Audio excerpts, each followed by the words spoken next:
Hi guys, in this video I will show you how to reset network on Windows 10 and Windows 11, what you need to do. But before that, if you find this video is helpful, please subscribe to my channel and give a like. Okay, how to reset network on Windows 10 and Windows 11. First, just go to the start icon and then right click.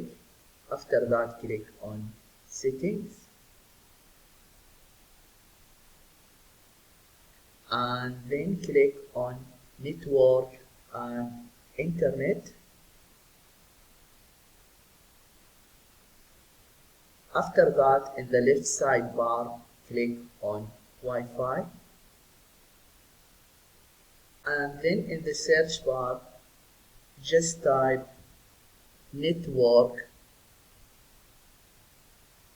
reset.